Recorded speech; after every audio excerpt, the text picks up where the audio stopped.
Hilt Jumps, welcome back to the channel. Today we're going to take a look at the Saberforge Adamant. It's one of those really cool lightsabers from Saberforge.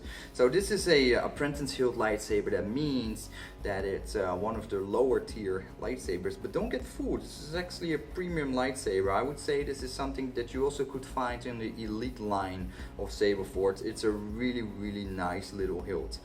So this is based off the clan lightsabers from the prequel movies. In some of the movies you actually can see some of these clan lightsabers, and I have to say this one is one of the nicest apprentice hilts that I've ever owned from Saberforge. It really feels premium in my hands, and it is really nice. It's definitely a one-hander hilt, so two hands it's a stretch. It can be done, but you have the greeblies in there and you have the cover tag view on the bottom. Not per se very comfortable, but it can definitely be done.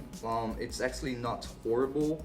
It's definitely not horrible, but yeah, it's a little bit awkward depending how you want to hold it. There's always something snagging on one of the hands, but it has a little tuba on the top, so it actually feels nice in the choke point.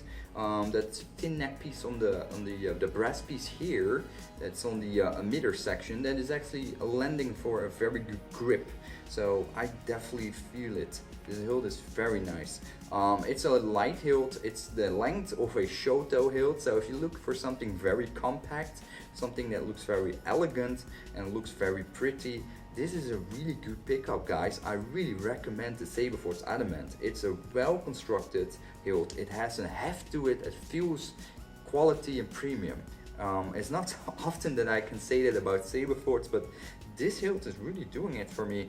So I installed the Saberforge ASP electronics in this hilt with no difficulty. This hilt lends itself perfectly for the Saberforge ASP electronics, which of course are not made for these hilts from Saberforge. They're made for ASP hilts, but they just happen so to work really well in these apprentice hilts. And it saves me a lot of money because this hilt empty costs around $95 US, a bit more expensive than other apprentice hilts, but you can definitely see why.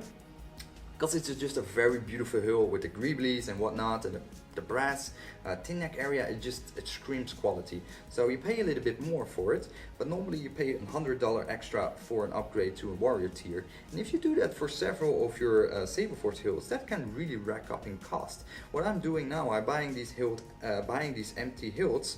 I buy one Saberforge ASP warrior tier electronics, and I pop it in any hilt I want at any given time, so I can have a whole bunch of empty hilts on my shelves, look beautiful. Whenever I want to play with one, I just pop in the ASP electronics and play with it. So it saves me a lot of money, and from that $100 upgrade that I normally do per lightsaber from Saberforge, I can actually buy more empty hilts now, so I can have more hilts and having more fun. So that is something you can take a look into, and maybe it's something you want to try out yourself. But this is really cool, especially with the green. It's a very suiting color as well for this hilt. It just feels very nice, a good heft to it. It's definitely more of a cosplay slash display piece, not so much for dueling or for spinning because of all the greeblies and whatnot, but hey, it can be done. There's definitely people that are very versatile and can spin with everything or duel with everything, but in my personal opinion, this is definitely more of a cosplay piece or display piece, or just a beautiful piece for a champion tier electronics in there that really does justice to this lightsaber. So let me know in the comments if you're gonna pick one up yourself, or you already got one, and in what configuration did you get it. If you like these kind of reviews, stay tuned. Every Saturday we have a lightsaber related video. If it's an unboxing video, full review, or overview videos like this, or art videos, we have them every Saturday. Stay tuned for the next video next Saturday. Thanks for watching, and see you in the next video. Bye bye.